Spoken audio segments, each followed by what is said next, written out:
in 2003, when we had the first SARS-CoV outbreak, okay, many health workers were, of course, working in the hospital, so they got exposed to it.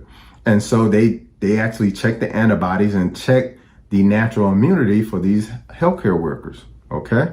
And now they're able to check these same healthcare workers from 2003, now in 2021, and see that they still have immunity, T-cell immunity or natural immunity 18 years later, okay?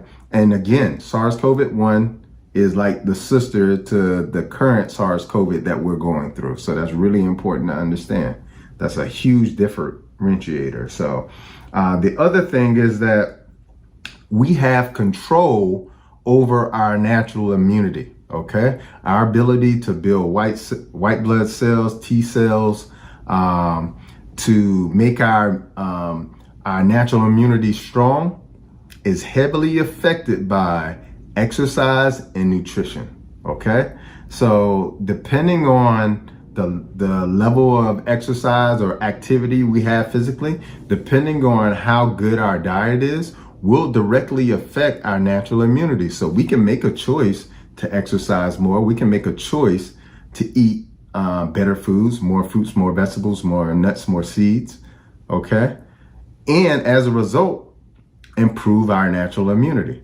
And this is hugely important to understand, is because when we think about things that boost our immunity, things like vitamin C, zinc, magnesium, selenium, quercetin, these are the things that fight off infection, that modulate our immune system. Vitamin D, we get all of these things from natural sources, fruits, vegetables, nuts, and seeds, and the sunlight. Okay? We don't get them from animal-based products. Nobody thinks I need more zinc, so I'm going to eat meat or dairy. Okay? So the more fruits, vegetables, nuts, and seeds you eat, the more you're going to effectively enhance your natural immunity. And that's very important. So let's get into like some rationale. Like, how do you navigate this in a very rational way, even through science, as to whether or not you get the jab or not, okay? Like, that's a really great conversation to have. And so I'll give you sort of an idea with me and how I approach it and how, have recommended to friends and family, okay? So in January, when it was made available, I think it was made available in December of 2020, when they first started handing out the jab to people. They were initially handing it out to healthcare workers, okay? Now, they came out with the antibody test, where you can test yourself to see if you got antibodies if you have been exposed to the coronavirus, okay? Now, what's really important to understand is that they discovered that between 40 and 50% of people who get SARS-CoV, they're asymptomatic, meaning they have zero symptoms. They don't even know they have it, okay? So, half of the population who got exposed to the SARS-CoV, they were asymptomatic. They had no idea they had it, okay? Now, the reason why that becomes important is because for me personally, in November of 2020, there was a week or so where I lost my sense of smell, okay? And it took me a few days to actually figure that out. So it might have been even longer. But in any case, I lost my sense of smell. So I was thinking to myself, that's weird. Well, maybe I came into contact with COVID. I mean, I have been working out in the gym since May of 2020. And so here we are in, November. I was like, well, maybe I got exposed to corona. And so as a result, I'm thinking, like, here we are. Maybe I should, do this antibody test, see if I have antibodies. Well, I do the test, and it's about $50. You can go to like LabCorp and get the results. But I did the test and it comes back abnormal, meaning I had antibodies. I was positive for the IgG antibodies. Now, this means that my body mounted an adaptive immune response, created antibodies for it. Okay, which means that now I have essentially a military strategy in the case where I would come into contact with COVID again.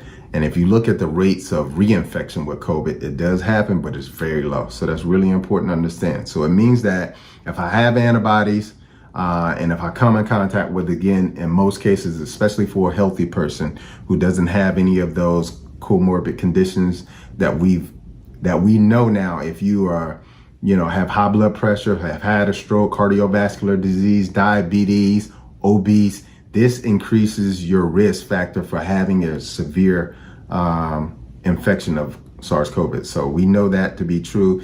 Almost 98% of the population who actually were fatal to COVID actually had a chronic condition. Okay, so we know that chronic disease plays a critical role. So, I'm thinking to myself, relatively healthy.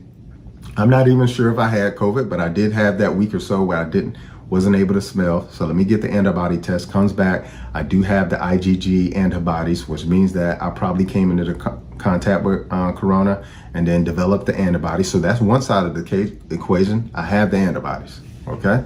And then so now I'm thinking like, well, I eat really well. I exercise at least 4 to 5 days a week. So that's helping me with T-cell immunity. But then out of the blue, I discovered this new test that you can do called T-Detect, that you can actually test your natural immunity or your T-cell immunity. Okay. So this test costs anywhere from $200 to $220. You do the test and it comes back, and guess what? I have a robust natural immunity as well. So I have both sides of the equation. So when the test came back, I think my levels were somewhere in the neighborhood. I can't remember what the levels are. I don't want to put it out there, but what I do remember is that my IgG levels from the antibody test were somewhere in the neighborhood of like 120, which is a pretty strong antibody response. Okay. I had a friend who had a similar antibody test, and it was around about 50. Okay, so it means that I had a very strong response to it, which is probably why I had no symptoms, with the exception of the week or so where I had no ability to smell. I wouldn't say no, it was just reduced.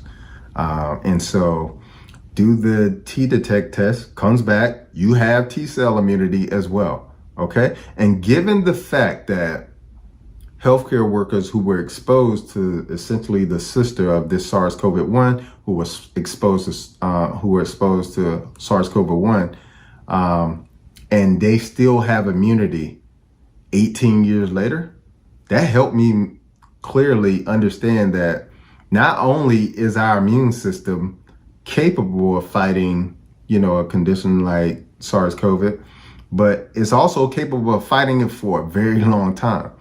In many cases, most scientists are saying that this immunity is lifelong, especially if, you maintain a healthy diet and also exercise. So, and that's critically important. And I say that because, when you start thinking about the natural immunity side of the equation, when you have robust T cells, they wake up the adaptive immune system or the antibody immune system. Okay. It wakes it up. Okay. So although I explained it in a separate way, they work together. Okay. So as you can see with the example I explained, it shows you how they work individually, but also how they come together and work as well. Okay. But the take home message that I want you guys to really understand about everything I said today is that our immune systems are capable of fighting any infection, okay? But we have to position ourselves in a way where our immune system is strong enough to do so, okay? Any chronic condition will cause you to have immune suppression or be immune compromised. And that's really important to understand. So if you have a chronic condition, that is where your focus needs to be, improving your health overall. And as I said before, when you eat a superior diet and you stay active and you don't, get stressed out, you manage your stress properly, and you get sun exposure and you drink water properly. These are things that boost your natural immunity, and your natural immunity, I can assure you, is very strong enough to do so if in case you have been you don't have any of those preconditions that I described before. So I hope you have enjoyed this video. I hope it gives you some clarity on making any decision that you need to make, because you need to make that decision for yourself. Okay. And if you're going to make a decision, you need to make an informed decision. Okay. Don't make a decision based off of what someone told you, and don't make a decision without doing your own research.